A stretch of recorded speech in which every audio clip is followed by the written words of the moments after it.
Hi guys, for today's video, yan pala yung mga kaganapan sa birthday ko kahapon guys. At ayan, gumawa ako ng salad, maaga akong gumising at nagawa ng mga ganyan. Kasi pupunta yung mga friends ko at isa-celebrate namin yung birthday ko. So napakasimple lang yung mga recipe na yan guys. Alam niyo naman yung salad, depende na rin kung anong gusto niyo gawing salad.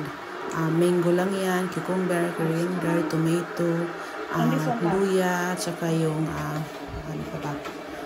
lagyan mo siya ng mga pampalasa dyan, tsaka yung sauce pala niyan guys, nilagyan ko lang siya ng ng honey and sweet honey and suka. At yun naman yung ibang natapos kong lutuin. Gumawa ako ng palabok, tsaka yung kangos na binabad siya sa bawang na may suka guys. At yung mga ingredients naman na yan ay para yan sa sinigang na salmon. So gumawa din ako ng sinigang na salmon. At yung mga ingredients na yan guys ay mga gulay lang din. Kung meron dyan broccoli, talong, tsaka yung bok choy na parang pichay, tsaka beans, at kung ano-ano pa. At pagdating naman sa lutuan guys, hindi talaga natin naurungan yan dahil hindi mahirap sa akin para magluto. At gustong-gusto ko rin naman talaga magluto guys.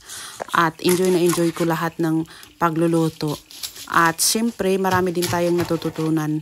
At kagaya niyan, kaya ko kasing mag-manage talaga ng time sa pagluluto guys kahit pa may anak ako. What? Why? What do you want, love? Hold my plate. Hold it. What do you want? Buksan ko tong salad. Hindi na rin pala ako nag-invite ng maraming bisita guys. Kasi dito kasi pag iba-iba ang lahi ang bisita mo, iba-iba rin kailangan ang putahin ng lulutuin mo. Mas mabuti ng Filipino talaga kasi madali siya lutuin. Kasi kung ibang mga lahi guys, iba rin kasi yung mga food na gusto nila.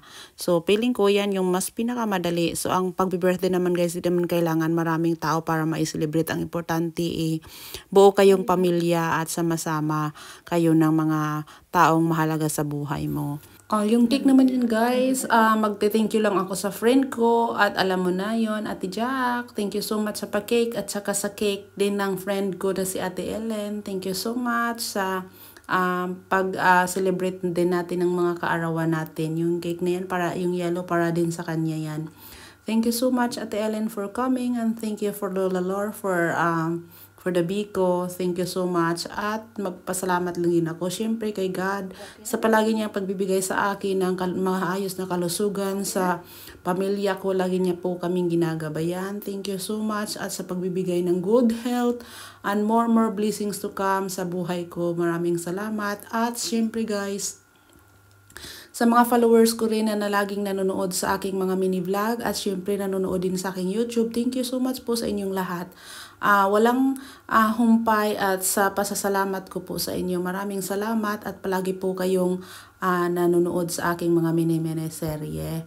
At hindi po kayo rin nagsasawang manood at saka hindi po kayo nagbabash sa akin masyado kahit kung ano-ano na lang yung pinag-upload ko sa aking video sa YT at saka sa Facebook. Thank you so much sa inyong lahat.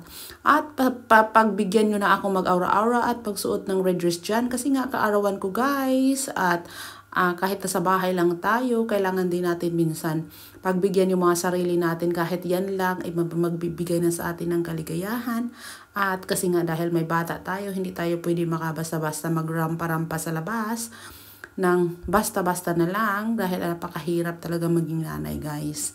So hanggang bahay na lang muna tayo ang selebrasyon natin ngayon. At syempre, lubos din akong nagpapasalamat sa lahat ng bumati sa akin, through Facebook, to YouTube, sa mga friend ko near and far. Thank you so much sa family ko sa Pilipinas. Salamat sa mga pagbati nyo sa akin, sa mga kapatid ko. Thank you so much sa pag-greet nyo sa akin at pagkagising ko talaga sa umaga. Napakarami ko ng message.